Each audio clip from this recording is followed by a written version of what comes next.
Man, it's really a shame that this movie didn't come out in theaters, especially since it came out on Valentine's Day.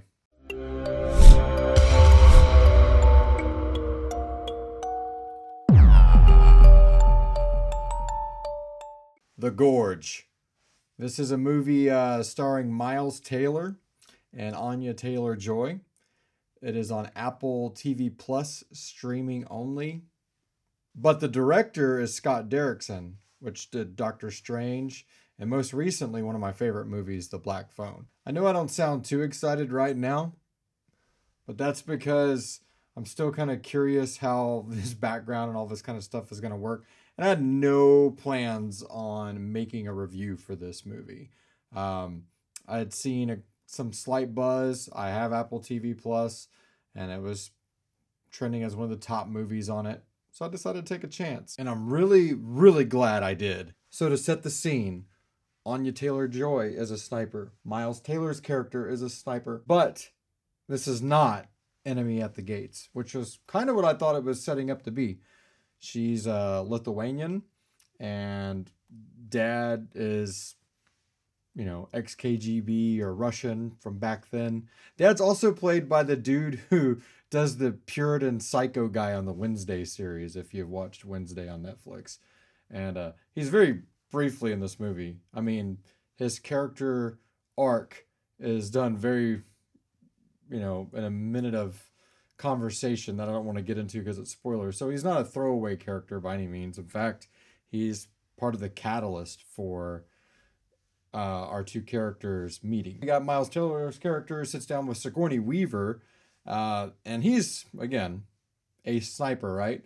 So we're thinking, again, Enemy at the Gates or some new badass sniper versus sniper movie. It's not that. It's not that at all. In fact, I guess it's a minor spoiler to say, but if you want to go in completely blind, then don't even watch this review. Stop now and then come back and watch it. But very minor spoiler. It's a love story. And again, it's not a theater movie, so there's not posters everywhere. But on the poster, it's obvious these two leads are close just by that. And when you rest on the Apple TV, trailer screen or whatever, you're going to see all that in a matter of seconds, probably even before you press play on the movie. But yeah, man, I really, really like The Gorge. It's a great love story. And it's not just a love story. If it was just a love story, we wouldn't be here. Because we just talked about sniper rifles. And now we're talking about love stories. And this movie is doing this new genre mashup thing like Companion did.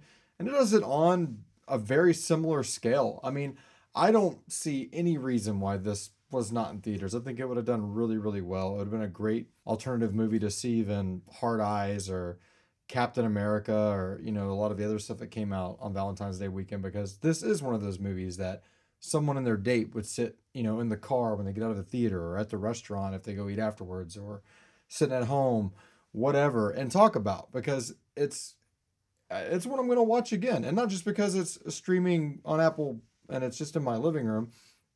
It's because it's an engaging movie and there's things I know I missed that I want to go back and see.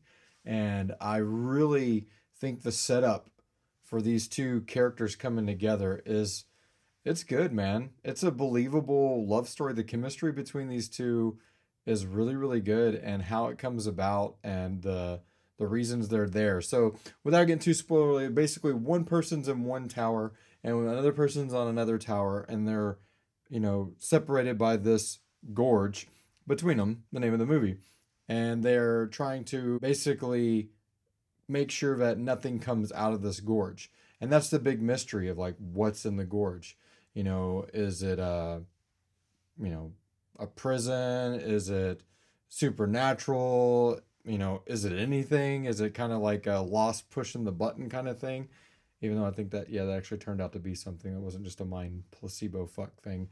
But yeah, I mean, it's a really, really cool premise. Their little love story, kind of gets in the way of what's going on in the gorge. And it gets in the way in the most action-packed, cool-ass CG romp possible. And it's really good, man. So if you like Miles Taylor, if you like Anya Taylor-Joy, and you like what Scott Derrickson's been doing with things like, the Black Phone, telling these really engaging stories, or one of my favorite movies in the Marvel Cinematic Universe, Doctor Strange, check this out.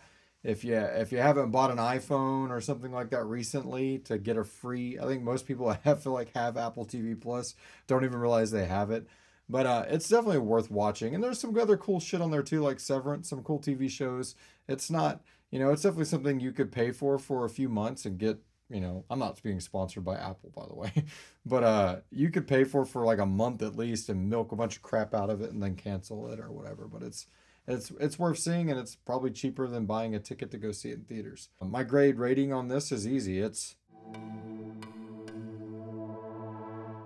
Yeah, that's right. It's that. An easy A.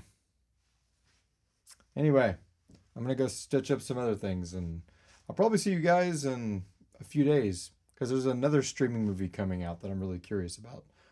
So we'll see if it's good enough to make a review on it. If not, this will just be a really ambiguous tease that went nowhere.